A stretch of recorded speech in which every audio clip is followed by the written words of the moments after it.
जय राधा माधव कुंज विहारी। जय राधा माधव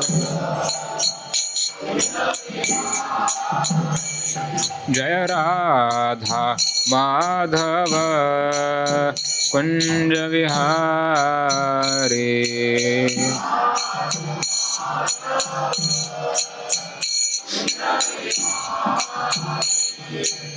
गोपीजन वल्लभ गिरिवरधारी।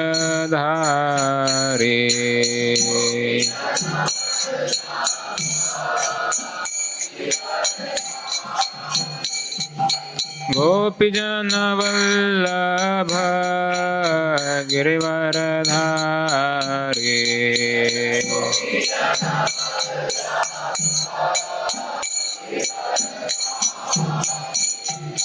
यशोदानंदन व्रज जनरंजन।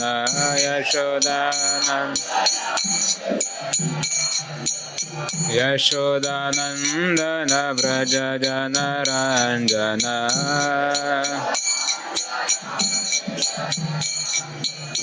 यमुना तीर वनचारी।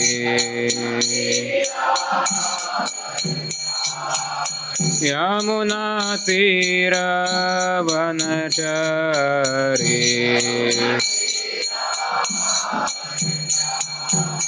जय राधा माधव कुंज विहारी। जय राधा माधव जय राधा माधव कुंज विहारी।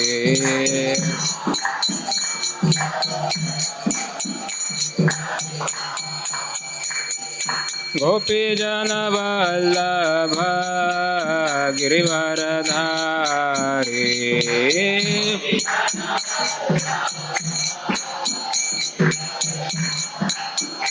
जय गोपीजन वल्लभ गिरिवरधारी।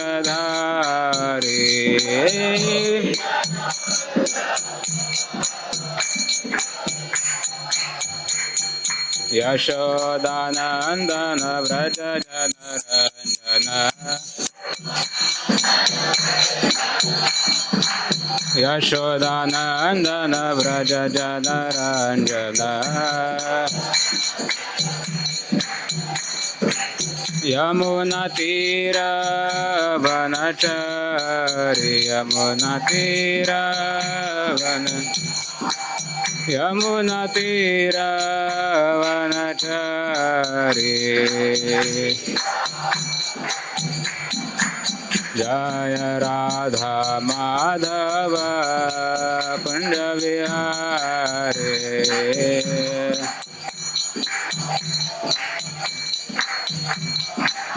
जय राधा माधव कुंज विहारी।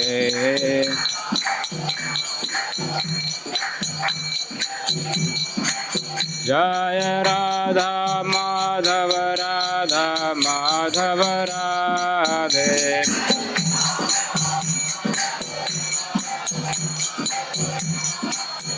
जय प्रभुपदा प्रभुपदा जय प्रभुपदा प्रभुपदा।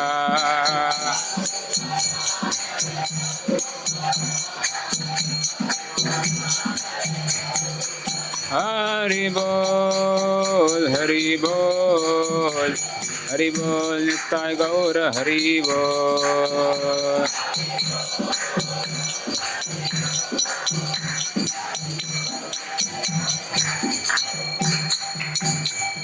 जय श्री राधा माधव की जय। श्री श्री जगन्नाथ बलदेव सुभद्रा महारानी सुदर्शन की जय। श्री श्री गौर निताय की जय। जगत गुरु शिल प्रभुपाद की जय। ग्रंथराज श्रीमद् भागवतम की जय। अनंत कोटि वैष्णव वृंद की जय। ओम नमो भगवते वासुदेवाय। ओम नमो भगवते वासुदेवाय। ओम नमो भगवते वासुदेवाय। नारायणं नमस्कृत्य नरं चैव नरोत्तमं देवीं सरस्वतीं व्यासं ततो जयमुदीरयेत्। नष्टप्रायेषु भद्रेषु नित्यं भागवत सेवया भगवती उत्तमश्लोके भक्तिर्भवति नैष्ठिकी। कृष्णाय वासुदेवाय देवकी नन्दनाय च नन्दगोपकुमाराय गोविन्दाय नमो नमः। हरे कृष्णा। आप सभी का स्वागत है रविवार के प्रातःकालीन श्रीमद् भागवतम कक्षा में। उपस्थित सभी भक्तों से मैं आशीर्वाद की याचना करता हूँ। ज़्यादा तैयारी नहीं कर पाया हूँ तो आप सभी ब्लेस कीजिए ताकि भगवान के गुणमान में इस भागवतम श्लोक पर कुछ बोल सकूँ। यहाँ पर मेरे वरिष्ठ भी बैठे हैं, उन सभी से मैं आशीर्वाद की याचना करता हूँ। Blessings from all the devotees. हम पढ़ रहे हैं ग्रंथराज श्रीमद् भागवतम स्कंद 1 अध्याय 11 श्लोक संख्या 14। सम्मार्जितं महामार्ग रथ्यापणकचत्वराम्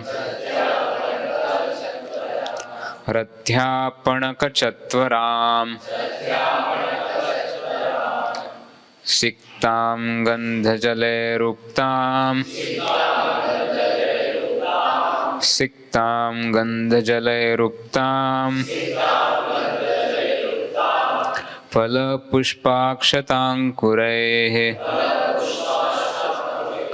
फलपुष्पाक्षताङ्कुरैः सम्मार्जितं महामार्ग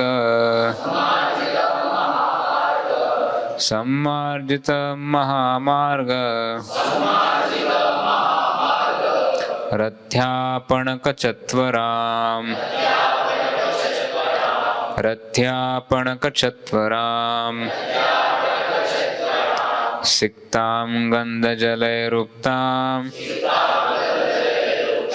सिक्तां गन्धजलैरुक्ताम्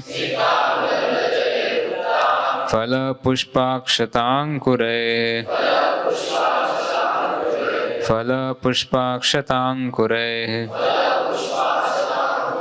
सम्मार्जितं महामार्ग रथ्यापणकचत्वराम् सिक्तां गन्धजलैरुक्ताम् फलपुष्पाक्षताङ्कुरैः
माता जी।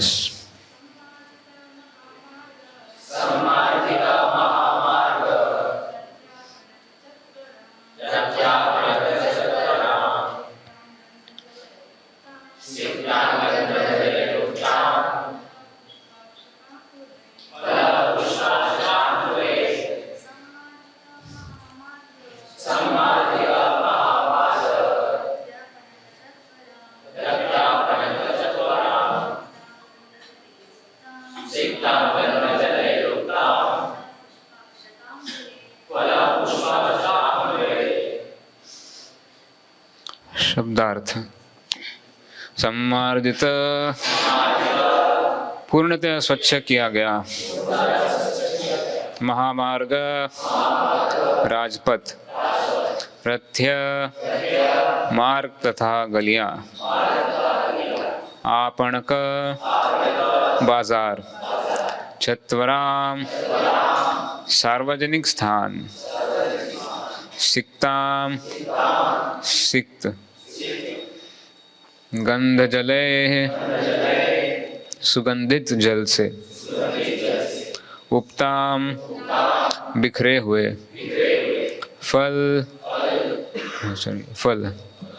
पुष्प फूल अक्षत बिना टूटे पूरे पूरे अंकुरे बीजों से। अनुवाद एवं तात्पर्य कृष्ण कृपा मूर्ति भाई चरणारविंद भक्ति वेदांत स्वामी श्रील प्रभुपाद के द्वारा श्रील प्रभुपाद की जय। अनुवाद राजपथ मार्गों गलियों बाजारों तथा सार्वजनिक स्थानों को भली भांति झाड़ बुहार कर उन पर सुगंधित जल छिड़का गया था और श्री भगवान का स्वागत करने हेतु सर्वत्र फल फूल तथा अक्षत अंकुर बिखरे गए थे। तात्पर्य द्वारका धाम के राजमार्गों तथा गली कूचों को सिक्त करने हेतु गुलाब तथा केवड़ा के फूलों को निचोड़कर तैयार किया गया सुगंधित जल मंगवाया गया था। इनके उपरांत बाजारों तथा चौकों को भली भांति झाड़ा बुहारा गया था। उपर्युक्त वर्णन से प्रतीत होता है कि द्वारका धाम बहुत बड़ा था जिससे अनेक राजमार्गों गलियों तथा बगीचों उद्यानों एवं जलाशयों से युक्त सार्वजनिक स्थान थे और इन सबको फूलों से सुंदर ढंग से सजाया गया था। श्री भगवान का स्वागत करने हेतु इन फलों को अक्षत अंकुरों के साथ सार्वजनिक स्थलों पर बिखेर दिया गया था।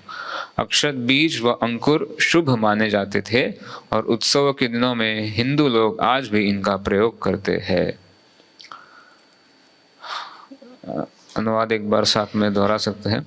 राजपथ मार्गों गलियों बाजारों तथा सार्वजनिक स्थानों को भली भांति झाड़ बुहार कर उन पर सुगंधित जल छिड़का गया था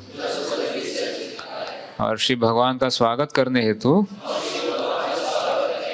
सर्वत्र फल फूल तथा अक्षत अंकुर बिखेरे गए थे। ओमज्ञानतिमिरान्धस्य ज्ञानाञ्जनशलाकया चक्षुरुन्मिलितं येन तस्मै श्रीगुरवे नमः। श्रीचैतन्यमनोभीष्टं स्थापितं येन भूतले स्वयं रूपः कदा मह्यं ददाति स्वपदान्तिकं। वन्देऽहं श्रीगुरोः श्रीयुतपदकमलं श्रीगुरून् वैष्णवांश्च श्रीरूपं साग्रजातं सहगणरघुनाथान्वितं तं सजीवं साद्वैतं सावधूतं परिजनसहितं कृष्ण चैतन्य देवं श्री राधा कृष्ण पादान् सहगण ललिता श्री विशाखान्वितांश्च। नमः ओं विष्णुपादाय कृष्ण पृष्ठाय भूतले श्रीमते भक्तिवेदांत स्वामिनिति नामिने। नमस्ते सारस्वते देवे गौरवाणी प्रचारिणे निर्विशेष शून्यवादी पाश्चात्य देशतारिणे। नमः ओं विष्णुपादाय कृष्ण पृष्ठाय भूतले श्रीमते भक्ति सिद्धांत सरस्वती नामिने। शिवार्षभानवी देवी दयिताय कृपाब्धे कृष्ण संबंध विज्ञान दायिने प्रभवे नमः। माधुर्योज्ज्वल प्रेमाढ्य श्री रूपानुग भक्तिदा श्री गौर करुणा शक्ति विग्रहाय नमोस्तुते। नमस्ते गौरवाणी श्रीमूर्ते दीनतारिणे रूपानुग विरुद्ध अपसिद्धांत द्वांतहारिणे। नमो गौर किशोराय साक्षात् वैराग्य मूर्ते विप्रलंबर सांबोधे पादंबुजाय ते नमः। नमो भक्ति विनोदाय सच्चिदानंद नामिने गौर शक्ति स्वरूपाय रूपानुगवरायते। अवराविर्भाव भूमेस्त्वं निर्देष्टा सज्जन प्रिय वैष्णव सार्वभौम श्री जगन्नाथाय ते नमः। वाञ्छा कल्पतरुभ्यश्च कृपा सिन्धुभ्येव च पतितानां पावनेभ्यो वैष्णवेभ्यो नमो नमः। नमो महावदान्याय कृष्ण प्रेम प्रदायते कृष्णाय कृष्ण चैतन्य नाम्ने गौरत्विषे नमः। पंचतत्त्वात्मकं कृष्णं भक्तरूप स्वरूपकं भक्तावतारं भक्ताख्यं नमामि भक्तशक्तिकं। जगदाधिकम्। हे कृष्ण करुणा सिंधु दीनबंधु जगत्पते गोपेश गोपिका कांत राधा कांत नमोस्तुते। तप्त कांचन गौरांगी राधे वृंदावनेश्वरी वृषभानुसुते देवी प्रणमामि हरिप्रिये। जय श्री कृष्ण चैतन्य प्रभु नित्यानंद श्री अद्वैत गदाधर श्रीवासादि गौर भक्त वृंद। हरे कृष्ण कृष्ण कृष्ण हरे हरे हरे राम राम राम हरे हरे। मुखम करोति वाचालं। जय श्री राधा माधव भगवान की जय। श्री श्री जगन्नाथ बलदेव सुभद्रा माई सुदर्शन की जय। श्री श्री गौर निताय की जय। श्रील प्रभुपाद की जय। सम्मार्जितं महामार्गरथ्यापणकचत्वरां सिक्तां गन्धजलैरुक्तां फलपुष्पाक्षतांकुरे। तो 14वां अध्याय, इसका शीर्षक है कि भगवान श्री कृष्ण का द्वारका में प्रवेश। इसके पहले वाले अध्याय में हम देखते हैं कि वर्णन है कि भगवान हस्तिनापुर छोड़ रहे हैं और द्वारका में आ रहे हैं। तो वहाँ पर भी भक्तों की अवस्था का वर्णन किया गया कि किस प्रकार से भगवान हस्तिनापुर छोड़ के जाने वाले हैं। ये बात जैसे वहाँ के भक्तों को समझ में आती तो बहुत ही उनका हृदय एक तरह से दुखी हो जाता है, बहुत विदीर्ण हो जाता है। भगवान के संग को प्राप्त नहीं कर पाएंगे ये सोच के सभी बहुत दुखी होते हैं। भगवान को अनेक प्रार्थनाएं अर्पण करते हैं और वो भी बहुत सारे गिफ्ट्स देते हैं वहाँ पर भी भगवान को विदा भगवान के प्रस्थान से पहले। और तो जैसे उस समय जब भगवान छोड़ के जा रहे हैं वहाँ के हस्तिनापुर के भक्तों को, उनकी जैसी अवस्था थी वैसी अवस्था यहाँ द्वारका वासियों की थी जब भगवान उनके साथ नहीं है। तो यहाँ पर भी वो भगवान के संग को नहीं प्राप्त करने के कारण बहुत दुखी है, ऐसा वर्णन है।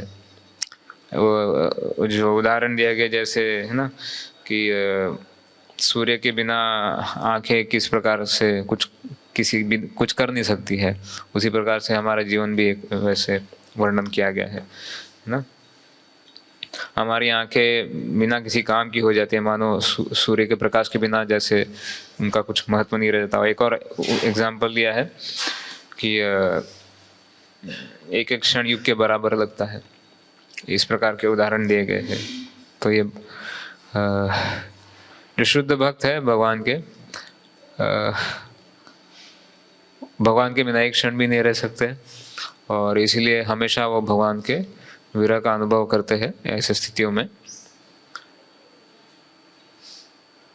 तो ये जो अध्याय है ये शुरू हुआ है, भगवान अभी द्वारका में एंट्री करते हैं और सभी को द्वारका वासियों को सिग्नल देने के लिए, क्योंकि भगवान भी जानते हैं सभी बहुत दुखी रहेंगे, तो उनमें हर्ष उल्लास जगाने के लिए भगवान पहले क्या करते हैं, अपना शंखनाद करते हैं।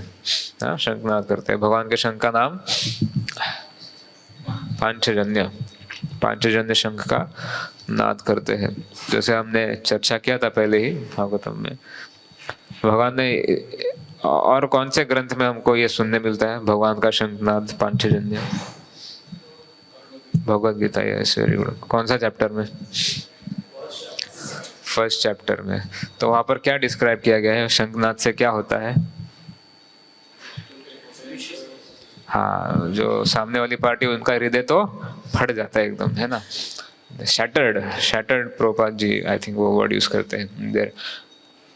लेकिन यहाँ पर वही शंख भगवान बजा रहे, लेकिन द्वारका वासियों को क्या हो रहा है? हर्ष हो रहा है ना। जैसे वही है, जैसे हमारे आचार्य एक और एग्जाम्पल देते हैं बिल्ली का। वो दांत वही है लेकिन चूहे के लिए काल है ना, लेकिन वही उसके बच्चे के लिए एकदम सबसे सेफ एंड सिक्योर जगह है बिल्ली के दांत। बिल्ली या शेर के जो भी। सो उसी प्रकार मृत्यु के लिए भी बोला गया है। जो मृत्यु है, नास्तिक प्रकार के लोग या जिन्होंने पूरा जीवन अपना इंद्रिय तृप्ति में बिताया है और भगवान की कभी सेवा नहीं की है, कभी भक्ति नहीं की है, उनके लिए मृत्यु बहुत भयंकर लगती है। बहुत डरते हैं सब लोग मृत्यु से, लेकिन वही मृत्यु भक्तों के लिए क्या है, भगवान के करीब जाने का एक अवसर है। तो इसलिए भक्तों को मृत्यु से डर नहीं लगता। तो हम लोग अपने आप को जज कर सकते हैं, क्या हमको अभी मृत्यु से डर लगता है, दैट मीन्स हम लोग बहुत भक्ति में अभी आगे बढ़ना बाकी है। अगर हमको मृत्यु के बारे में सुन के या डर का अनुभव हो रहा है, दैट मीन्स हमें और बहुत आगे जाना है भक्ति में। तो यहाँ पर भगवान अपना शंखनाद करते हैं, और वो शंखनाद सुन के ऐसा बताया गया कि जिसको सुन के साक्षात भय भी कांपने लग जाता है ना, वो सुन के, लेकिन भगवान के जो भक्त है द्वारकावासी, वो भगवान का दर्शन प्राप्त करने के लिए दौड़ दौड़ के भागे, बहुत खुश हो गए सब भगवान का शंखनाद सुनकर। फिर बताया गया कि किस प्रकार से द्वारका के वासी खाली हाथ दौड़े थे, क्या ऐसे ही नहीं, बहुत सारे उपहार लेके दौड़े हैं, है ना। तो यहाँ पर हमारे लिए भी एक प्रैक्टिकल शिक्षा है, कभी भी भगवान के पास आना चाहिए। तो हम सब के लिए, मेरे लिए भी बात है एक्चुअली, हम सब के पास, हम जब भी भगवान के मंदिर में या भगवान का दर्शन करने जाए तो खाली हाथ नहीं जाना चाहिए, कुछ ना कुछ भगवान के लिए उपहार लेके जाना चाहिए। कुछ भी हो सकता है, भगवान ने तो सिंपल सिंपल चीज़ें भी बताई है, राइट। पत्रम पुष्पम फलम तोयम, मेन इज भक्ति। इनके माध्यम से हम अपनी भक्ति भगवान को अर्पण कर रहे हैं। यो में भक्त्या प्रयच्छति तदहम भक्ति उपहृतम अश्नामि प्रयतात्मन। अगर ये सब चीज़ें भक्ति के साथ हम अर्पण करेंगे तो भगवान खुद बोल रहे हैं मैं स्वीकार करता हूँ, तो भगवान एक्सेप्ट करेंगे। हाँ, अभी एक जगह मैंने पढ़ा था, जो पत्रम पुष्पम, पत्र में जो सबसे स्पेशल टाइप का पत्रम, व्हाट इज दैट, तुलसी। तो तुलसी कोई भी ऑफर करे भगवान स्वीकार कर लेते हैं, जरूरी नहीं है कि भक्ति होना चाहिए, क्योंकि तुलसी भगवान को इतना प्रिय है, इतना प्रिय है, कोई भी ऑफर कर दे भगवान स्वीकार कर लेते हैं। So this I read in one place,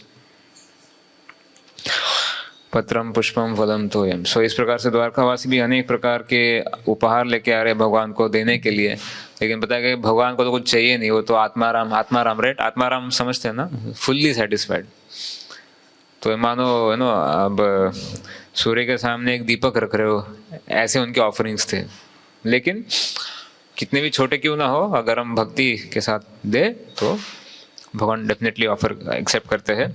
and then द्वारकावासी भगवान का गुणगान कर रहे हैं अनेक अनेक श्लोकों के साथ कि आप ही सुप्रीम कंट्रोलर है, आप सर्वश्रेष्ठ है, आपसे ऊपर कोई नहीं, आप ही हमारे माता पिता गुरु बंधु हैं, तो हमें वो माता च पिता, तो हमें वो है। 12-15 साल से गा रहे हैं, लेकिन मानना मुश्किल है अभी तक ना से हमको फील नहीं होता है, या हम एक्सेप्ट नहीं किए इस बात को कि हाँ भगवान ही माता है, पिता है। हमारे पेरेंट्स, हमारे जो यहाँ भौतिक संबंध है सबसे, उन्हीं को अभी तक हम अपने असली माता पिता मान के बैठे हुए हैं। But we have to understand this कि भगवान ही हमारे असली माता पिता, गुरु, सुहृद सब कुछ है। और फिर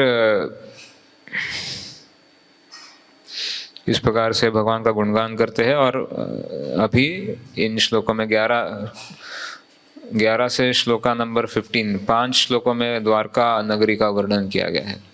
तो द्वारका साक्षात भगवान का धाम है। जैसे कि हम जानते हैं, जब अनेक बार जरासंध ने मथुरा पर आक्रमण किया था, और आखिरी बार जब आक्रमण किया और उसने ब्राह्मणों को बंदी बनाया था, तो ब्राह्मणों को कोई अहित ना हो इसलिए भगवान उस समय मथुरा छोड़कर भागे थे और यहाँ द्वारका आए, और उन्होंने यहाँ पर द्वारका नगरी का निर्माण किया।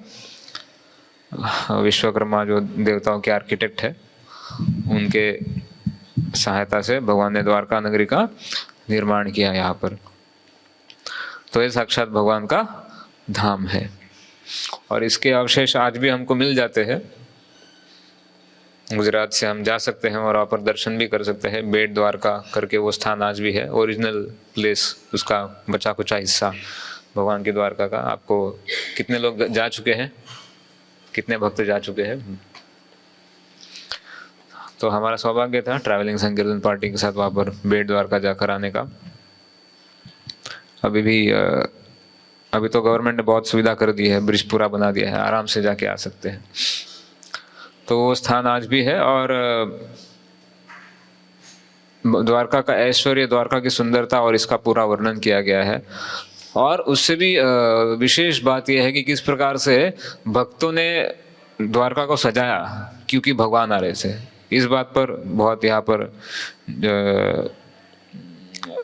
पिछले श्लोक और इस श्लोक में बताया जा रहा है कि श्री भगवान के, पिछले श्लोक में बताया गया 13 नंबर में, कि श्री भगवान के स्वागत अर्थ नगर का द्वार, घर के दरवाजे तथा सड़कों के किनारे झंडियों से सजे बंधनवार बहुत ही सुंदर ढंग से केले के वृक्षों तथा आम की पत्तियों से सजाए गए थे।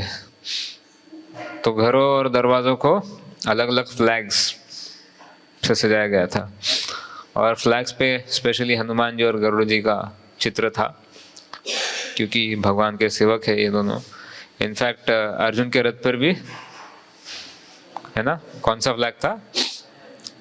कपिध्वज। यस, कपिध्वज, हनुमान जी का चिन्ह अंकित जिस पर था, ऐसा ध्वज था। एंड हम भी देखते हैं मंदिरों के कलश पर, जैसे हमारा जू में राधा रास बिहारी मंदिर है, तो उसकी भी ध्वजा पर गरुड़ जी का ऐसा चिन्ह या सुदर्शन चक्र का चिन्ह अंकित रहता है। और ऑफकोर्स यहाँ पर तो हमारा मंदिर बहुत छोटा है, यहाँ पर ऐसी व्यवस्था नहीं कर सकते हैं। आप सभी प्रार्थना कीजिए जल्दी से जल्दी भगवान अपनी इच्छा जल्दी प्रकट करे और एक उनके लिए सुंदर और ऐश्वर्यशाली मंदिर और बड़ा हम सब बनाने का प्रयास कर पाए, और उसे भी फिर इस प्रकार से सजाया जा सके जैसे यहाँ पर भागवतम में वर्णन किया गया है। अनेक अनेक झंडे, फिर केले के वृक्ष, आम के पत्ते, और ये सब ऑस्पिशियस चीज़ें हैं। ये तो आज भी है, हम देखते हैं जहाँ पर भी जाते हैं कोई ना कोई फेस्टिवल होता है, तो ये तो बहुत कॉमन ही है कि मंदिरों और घरों को भी लोग आम के पत्ते और केले के वो स्टॉक्स जो भी बोलते हैं उनको, उससे सजाते हैं, और फूल माला एटसेट्रा। तो जैसे पिछले क्लास में प्रभु जी ने बहुत सुंदर तरीके से बताया कि ऐसा नहीं कि सिर्फ मंदिर को सजाया जाता है भगवान के स्वागत के लिए, हम भी जब जन्माष्टमी ऐसा फेस्टिवल होता है तो आप देखते हैं पूरे रोड से ही सब चालू कर देते हैं, लाइटिंग वगैरह एटसेट्रा। एंड मंदिर तो हम देखते हैं ये कितना सुंदर और ऐश्वर्यशाली तरीके से पूरा फूलों और वस्त्रों से सजाया जाता है। तो ये ज़रूरी है एक तरह से भगवान को उचित सम्मान देने के लिए और हमारी भक्ति भगवान के सामने प्रकट करने के लिए। ये सब हम शो ऑफ के लिए नहीं कर रहे हैं, है ना, कि हमारा मंदिर कितना बड़ा है, इस्कॉन के पास कितना धन है ये दिखाना, ऐसी बात नहीं है। भगवान सबसे परम व्यक्ति है, उस परम व्यक्ति का स्वागत करने के लिए इतना तो करना ही चाहिए। जैसे एक बार प्रभुपाद जी का ही मुझे उदाहरण याद आ रहा है। प्रभुपाद जी रोल्स रॉयस में से जा रहे थे एक स्थान पर, रोल्स रॉयस या ऐसी कोई लग्जरी कार थी, एंड एक रिपोर्टर ने आके उनको रोका एंड उनको पूछा कि प्रभुपाद आप तो साधु है, क्या आपको ठीक लगता है ऐसी आलीशान गाड़ी में, ऐसे लग्जरियस कार में आपको ट्रैवल करना, ये क्या आपको उचित लगता है? प्रभुपाद बोल रहे हैं तो प्रभुपाद, साधु मतलब कौन? भगवान का भक्त, है ना। अब जैसे प्रेसिडेंट का पीए, उसको भी उतना ही रिस्पेक्ट मिलता है ना। कोई प्रेसिडेंट का अगर उसका खुद का पीए है तो उसको भी उसी दर्जे का लगभग रिस्पेक्ट मिलता है कि नहीं, है ना? थोड़ा आवाज निकालिए। धन्यवाद। तो भगवान का पीए, उसको कितना रिस्पेक्ट मिलना चाहिए? उसको तो कितना ज्यादा रिस्पेक्ट मिलना चाहिए, है कि नहीं? प्रभुपाद बोल रहे, मैं अभी भगवान का पीए बन के आया हूँ, मुझे तुम टिन की गाड़ी में घुमाने लेके जा रहे हो, मुझे तो सोने की गाड़ी में घुमाना चाहिए। ये रोल्स रॉयस भी क्या है इसके सामने, है ना। So the proper way of showing respect है, एंड हमारी भक्ति भी दिखाने का एक ये प्रकट करने का एक तरीका है कि इस प्रकार से हम मंदिर को सजा रहे हैं भगवान की प्रसन्नता के लिए, एंड पूरे उनके कंफर्ट और सेटिस्फैक्शन के लिए भगवान को हर प्रकार की वस्तुएं और सुंदर सुंदर फैसिलिटीज प्रदान कर रहे हैं। दैट इज भक्ति एक्चुअली। जैसे हम जब पढ़ रहे थे, हमारा कोर्स था, उसमें बताया कि यही गया था कि आप जो भी भगवान की पूजा अर्चना करते हैं, डीटी वर्शिप करते हैं, उसका मेन उद्देश्य ये होना चाहिए, comfort and satisfaction of the Lord. Deity worship का में करने का जो भी हम कर रहे हैं उसका उद्देश्य एकमात्र यही है, भगवान को हर प्रकार का कंफर्ट और सेटिस्फैक्शन देना। और इसी प्रकार से आज के श्लोक में पूरे नगर का, द्वारका का वर्णन किया गया कि बड़े बड़े Rajpath, big big highways and कैसे उनको सुगंधी फूलों से के जल का पानी छिड़क कर साफ किया जाता है ना। आज के अमेरिका में भी ऐसा होता नहीं है कहीं पर, कितना भी इंडिया, कोई भी पूरे वर्ल्ड में, पूरे धरती पर कोई भी ऐसा राज्य शायद नहीं होता होगा जहाँ पर ऐसा किया जाता होगा, हार्डली, कि ऐसे सुगंधी और एग्जॉटिक फूलों के जल से आप रास्ते साफ कर रहे हो। गुलाब और केवड़ा, स्पेशल फूल है, इनका भी नाम भागवतम में आ रहा है। इनफैक्ट हम भी जब भगवान का महाभिषेक करते हैं तो इन फूलों का उपयोग करते हैं। गुलाब तो है ही, केवड़ा भी हमने भगवान को ऑफर किया है यहाँ पर 1-2 बार। ये सब बहुत ही स्पेशल फ्लावर्स है। और इन फूलों को भिगाकर जो पानी तैयार किया गया, उससे, उस सुगंधित जल से रास्तों को साफ किया गया था भगवान का स्वागत करने के लिए। फिर हर जगह प्लेस को झाड़ू मार के, हर स्थान को झाड़ू से मार के साफ किया गया था। और अनेक अनेक तरीकों से सजाया गया था फूलों से। पिछले श्लोक में बताया गया कि इस प्रकार से फ्लैग्स, केले के वृक्ष, आम के वृक्ष, फल फूलों से लगाकर सजाया गया है। और प्रभुपाद लिखते हैं कि ऐसा प्रतीत होता है, इस वर्णन से प्रतीत होता है कि द्वारका धाम बहुत बड़ा धाम था, जिसमें अनेक राजमार्ग, गली तथा बगीचे, उद्यान एवं जलाशय से युक्त सार्वजनिक स्थान थे। और इन सबको फूलों फलों से सुंदर ढंग से सजाया गया था। इसमें कोई आश्चर्यचकित करने वाली बात नहीं, क्योंकि भगवान का ही धाम है। भगवान के धाम का वर्णन हम शास्त्रों में भी पाते हैं, राइट। चिंतामणि धाम है, चिंतामणि प्रखर सद्म सुकल्प वृक्ष लक्षावृतेषु सुरभिरभिपादयन्तम, कि भगवान का धाम किसका बना है? चिंतामणि का बना है। चिंतामणि एंड टच स्टोन, ऐसा स्पेशल पत्थर है जिसको किसी से भी छुआ दो सोना बना देगा। एंड वृक्ष क्या है? कल्प वृक्ष है, इच्छा पूर्ण करने वाले वृक्ष है भगवान के धाम में। तो हमें इनफैक्ट, हम जैसे अभी कुछ ही समय पहले वृंदावन गए थे, तो वहाँ पर हमें जो भी वरिष्ठ भक्त मिले थे, वो बता रहे थे कि वृंदावन में हमको इनफैक्ट वृक्षों से प्रार्थना करना चाहिए। धूल से तो करते ही है भक्त लोग, धूल तो लगाते हैं सर पे, शरीर पे, लेकिन वृंदावन के वृक्ष, वृंदावन के पशु, गाय वगैरह, इनसे भी प्रार्थना कर सकते हैं।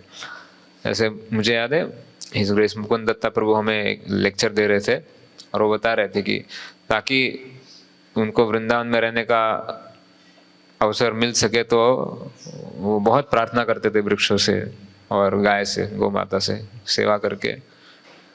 और फिर प्रार्थना कर करके एक आज उनकी भगवान ने इच्छा पूरी की है।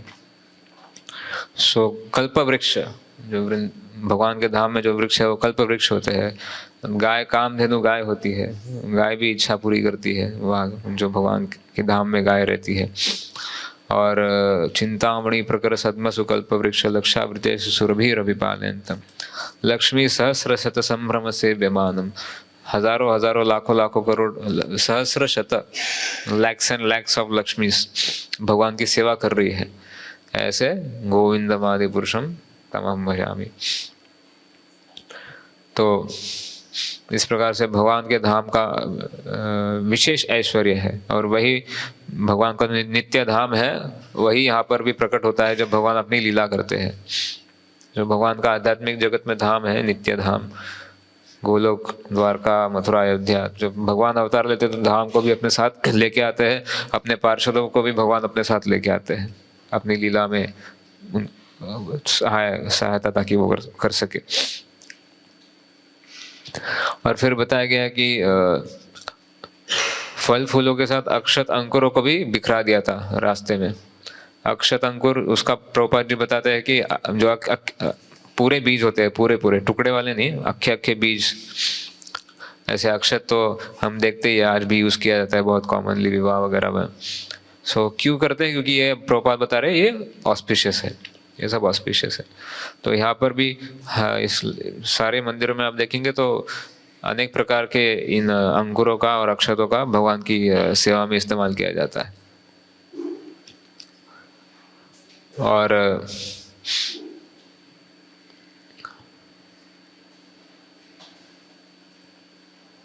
श्री भगवान का स्वागत करने हेतु इन फूलों फलों से को अक्षत अंकुरों के साथ सार्वजनिक स्थलों पर बिखेर दिया गया था। अक्षत बीज व अंकुर शुभ माने जाते थे और उत्सव के दिनों में हिंदू लोग आज भी इनका प्रयोग करते हैं। So this is our culture. Shrila Prabhupada ने केवल हमें ऐसे ही नहीं कि बस जब करो स्पिरिचुअल लाइफ, श्रील प्रभुपाद ने आध्यात्मिकता के साथ हमें हमारा संस्कृति भी दिया है, कल्चर भी दिया है। क्योंकि कल्चर एक बहुत अच्छा टूल है जो आपको हेल्प करता है आध्यात्मिकता को प्रैक्टिस करने के लिए। क्योंकि भारत का कल्चर ही ऐसा है, इतना एक तरह से देखा जाए सत्वगुण में है, एंड सत्वगुण में रह के ही आप भगवान की भक्ति आसानी से कर सकते हैं, राइट। जैसे आप वेशभूषा ले लीजिए, धोती कुर्ता बहुत सात्विक, तिलक, तिलक तो विशेष है, तो आध्यात्मिक वस्तु है।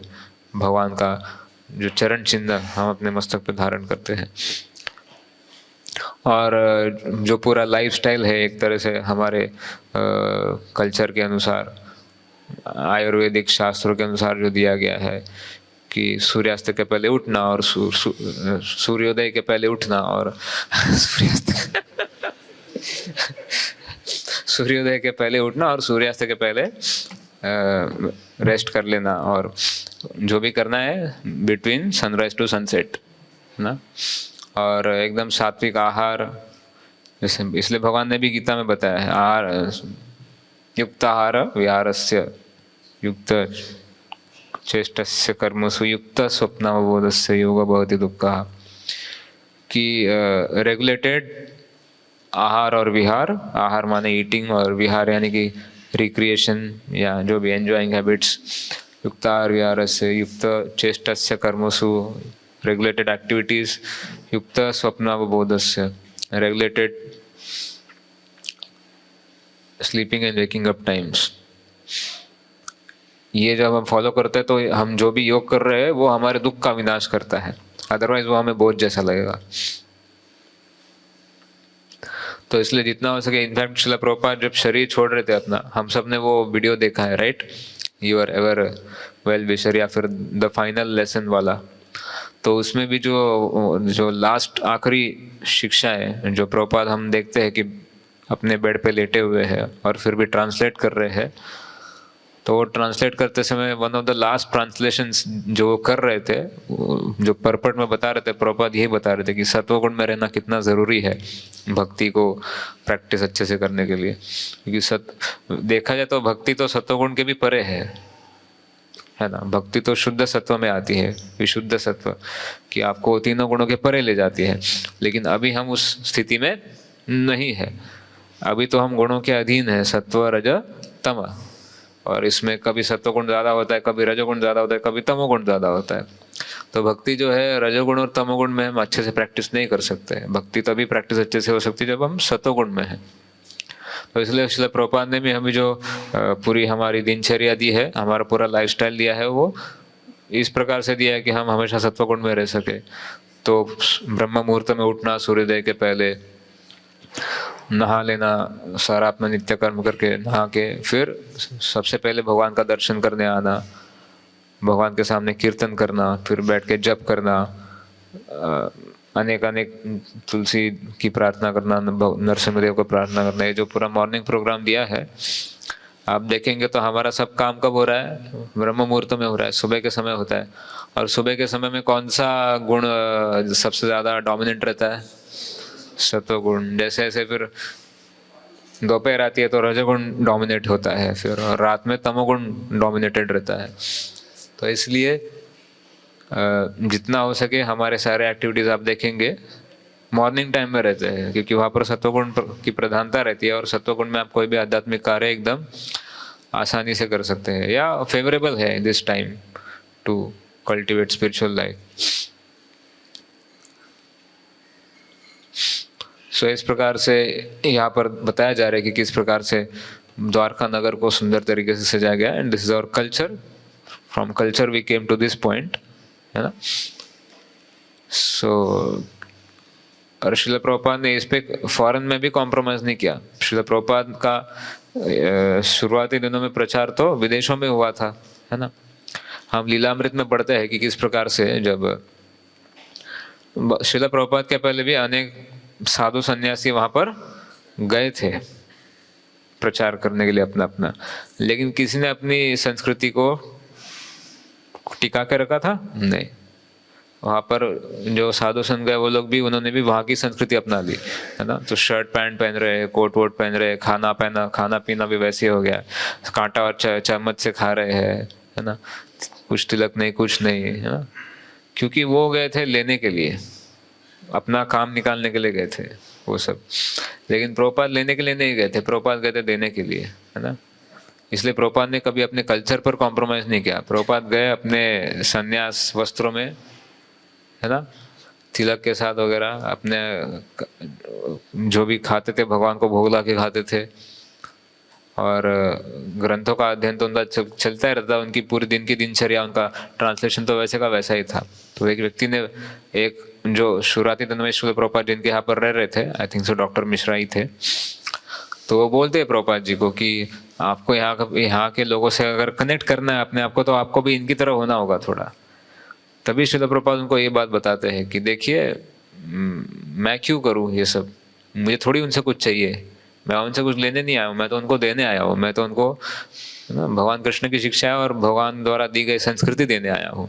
अब मैं खुद ही संस्कृति का और शिक्षाओं का पालन नहीं करूँगा तो मैं कैसे अपेक्षा कर सकता हूँ कि वो लोग करेंगे।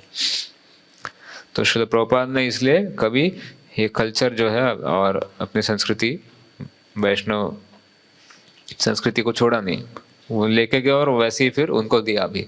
और आज हम देखते हैं कि हमसे अच्छा वो लोग भारतीय संस्कृति का पालन कर रहे हैं अनेक स्थानों में, देखा जाए तो भारतीय यानी वैदिक संस्कृति का पालन कर रहे हैं, देखा जाए तो। सो दिस इज इसीलिए जो वर्णाश्रम है, 4 वर्ण 4 आश्रम, इसमें ऑटोमेटिकली ये सब चीज़ों का ध्यान टेक केयर हो जाता है, संस्कृति का और साथ ही साथ भगवान की भक्ति का भी इंटीग्रेटेड है इस सब कुछ इसमें। तो इसलिए हम भी, आप देखते कई स्थानों पर इसका प्रयास कर रहे हैं, इसको पालन करने का। But at the same time ये भी सही है कि भक्ति इन सब चीज़ों पर निर्भर नहीं है। भक्ति को आप किसी भी अवस्था में कर सकते हैं, चाहे आपके यहाँ पर संस्कृति का पालन हो रहा हो या नहीं हो रहा हो। ओके, आप केवल अपने दृढ़ संकल्प से, और अगर आपको सौभाग्यता से भक्तों का संग मिला है, आप किसी भी स्थान में रहो, आप भगवान की भक्ति कर सकते हो। भगवान की भक्ति किसी भी एक्सटर्नल फैक्टर पे डिपेंड नहीं करती है। ओके, लेकिन ये सब चीज़ें अगर है तो भक्ति करने के लिए बहुत सहायक है, सरलता से भक्ति कर सकते हैं। सिंपल एग्जांपल लीजिए, हम सब भारत में रह रहे हैं, यहाँ पर भक्ति करना कितना सरल है, क्योंकि यहाँ पर कल्चर अभी भी है। वही अगर आप वीज़ा लेके यूएस में जाओ, क्या लगता है आपको कितना अच्छे से भक्ति कर पाएंगे? आसपास कोई इस्कॉन टेम्पल भी नहीं है, ठीक है। अभी तो ठीक है, प्रभुपाद जी की कृपा से हर जगह इस्कॉन टेम्पल मिल जाता है, लेकिन आसपास आपके कोई इस्कॉन टेम्पल भी नहीं है, कोई भक्त भी नहीं है, तो क्या हालत हो जाएगी आपकी? लगभग डाउन ही हो जाएगा, 16 से 0 पे आ जाएगा चैंटिंग। मेरा तो हो जाएगा, मेरा तो हो जाएगा। तो यही बात है कि वर्णाश्रम और जिसके द्वारा हमारी वैदिक संस्कृति का पालन पोषण हो रहा है, ये सब चीज़ें बहुत सहायक है। But at the same time bhakti is totally independent from these things. कोई भी किसी भी अवस्था में भक्ति कर सकता है, कुत्ते बिल्ली जानवर भी भक्ति कर सकते हैं। चैतन्य महाप्रभु ने कराया है ना। चैतन्य महाप्रभु की लीला में तो ऐसे अनेक उदाहरण आते हैं। झारखंड का फॉरेस्ट का तो एग्जाम्पल है ही, लेकिन साथ ही और भी ग्रंथों में बताया गया, जैसे चैतन्य महाप्रभु अपने घर पे एक पप्पी को लेके आते हैं एंड सची माता बोलती है इसको छोड़ के आओ, he doesn't want to leave. तो वो एक दिन ऐसी पप्पी बाहर चला जाता है एंड चैतन्य महाप्रभु ढूंढते देखते हैं कहाँ गया। सची माता ही भेज देती है। तो जहाँ पर मिलता है उनको, उधर वो 2 पैर पे खड़े होकर हरे कृष्णा का कीर्तन कर रहा था वो पप्पी। एंड फिर थोड़े टाइम के बाद एक वैकुंठ एयरलाइंस आके उसको वैकुंठ भी लेके जाता है। सो उसी प्रकार एक और पपी रहता है, एक और आई थिंक शिवानंद सेन या मे बी कोई और डिवोटी, बट वो जब भक्त नवदीप से पूरी जा रहे होते हैं तो उनके साथ एक कुत्ता भी ज्वाइन हो जाता है। एंड शिवानंद सेन हमेशा इस बात का ध्यान रखते थे कि भक्तों के साथ इसको भी प्रसाद मिले। एंड फिर एक टोल आता है जहाँ पर उनको टैक्स देना होता है, तो वहाँ पर थोड़ा उनको देर हो जाती है। एंड फिर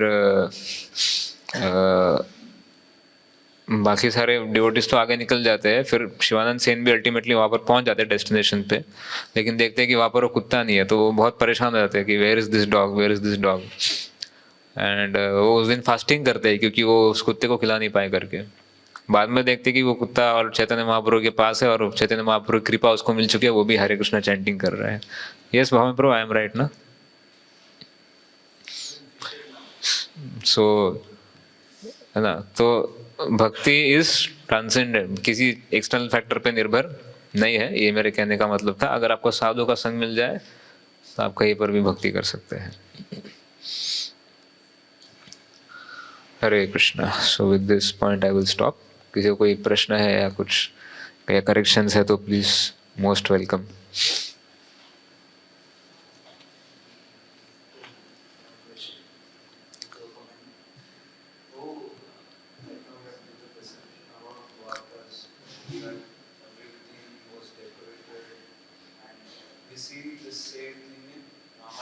यस, मुझसे छूट गया एक्चुअली, अच्छा वो आपने याद दिला दिया।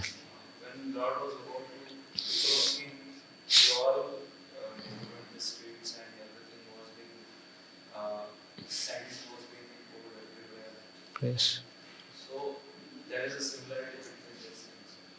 That is because the Lord is personally present over there, and we can see that it's a display of opulence that particular kingdom has.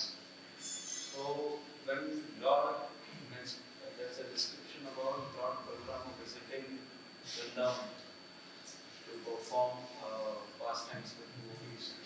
So, is there the same welcome which he gets in Vrindavan? नहीं, we don't. हम प्रभु का प्रश्न है कि जैसे यहाँ पर द्वारका का नगरी का वर्णन किया गया है, भगवान आ रहे हैं तो पूरा सजाया गया है, उसी प्रकार का वर्णन रामायण में भी रहता है कि भगवान का जब पट्टाभिषेक होने वाला है तो पूरी नगरी को ऐसे ही सजा देते हैं। इनफैक्ट अयोध्या के लिए तो रोज की बात थी, नॉट जस्ट अयोध्या बट उस समय के भी जितने भी बड़े बड़े राजा वगैरह थे उनके नगरों में ये सब होता रहता था कि सड़कों को सुगंधित जल से छिड़का के अत्तर वगैरह से साफ किया जाता था। कृष्णा बुक में भी मथुरा में ये सब डिस्क्रिप्शन आता है मथुरा के लिए। तो लेकिन जब बलराम जी, प्रभु जी पूछ रहे जब बलराम जी वृंदावन में आए तो कैसे हो, क्या उनके स्वागत के लिए ये सब हुआ था? नहीं, क्योंकि वृंदावन के सब लोग तो पूरे विरह में थे, कृष्ण के बहुत दुख में थे। उधर तो वर्णन ऐसे आता है कि उनके आंखों से इतने आंसू बह रहे थे कि नदी बह रही थी उसकी। तो वृंदावन के, इसलिए बलराम जी के लिए ऐसे कोई वेलकम का डिस्क्रिप्शन नहीं है। बट हाँ, हम देखते कि जब बलराम जी का रथ आते हुए देखते हैं तो जैसे उनके शरीर में प्राण आ जाता है। नॉट बलराम जी, उद्धव का जब रथ आता है, उद्धव का जब रथ वृंदावन के बाउंड्री में आता है और ब्रजवासियों को जब दिखता है, सबसे पहले तो बालों को दिखता है।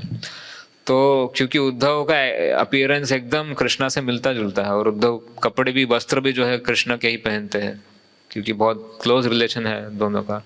तो ऐसे लगता है कि हाँ अरे कृष्णा ही आ गए करके, और भगवान का ही रथ लेके आते हैं उद्धव। तो उस समय एकदम हर्ष होता है वृंदावन वासियों को कि अरे कृष्ण आ रहे क्या, कृष्ण आ रहे क्या।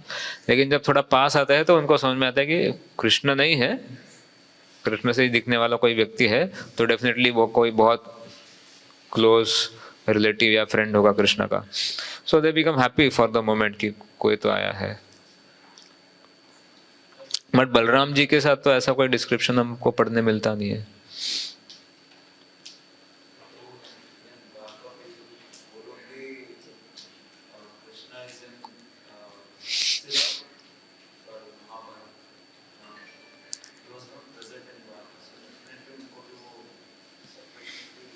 है, बोला तो गया है ना यहाँ पर। बट जब बलराम जी आए ना, still at that point Vrindavan वासियों को कृष्ण का सेपरेशन तो है ही। And again we know that the Vrindavan वासिस एंड द्वारका वासिस, वृंदावन वासिस दे आर, मैं क्या बोलते हैं, मैं एलिजिबल नहीं हूँ इस बात पर कमेंट करने के लिए, मेरा उतना है बिल्कुल ये नहीं है। बट वी नो कि वृंदावन वासिस का level is much higher than any other. Preparation feel करते हैं, विरह फील करते हैं भगवान के लिए वृंदावन ब्रजवासी, उसकी हम सोच नहीं सकते उसके बारे में हम, the kind of separation they feel for Krishna. और किसी को इतना गहरा कृष्ण से आसक्ति नहीं है, प्रेम नहीं है, कोई भी ग्रुप ऑफ डिवोटीज को, जो वृंदावन वासिस को है। इसलिए वृंदावन वासी बहुत स्पेशल है।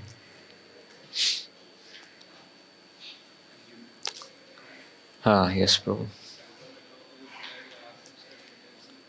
टेम्पल के टॉप पे जो बताने के लिए कि विष्णु का मंदिर है करके, एक तो वही है कि कोई भी कहीं से भी देख ले कि ध्वज है जिसपे गरुड़ या हनुमान जी का या सुदर्शन का चक्र का चिन्ह है, तो उसको उस तुरंत समझ में आ जाता है कि विष्णु का मंदिर है करके। एक तरीके रीजन वो होता है, और भी कुछ रीजंस हो सकते हैं, I don't know, may be भाव में प्रभु कुछ बता सकते हैं।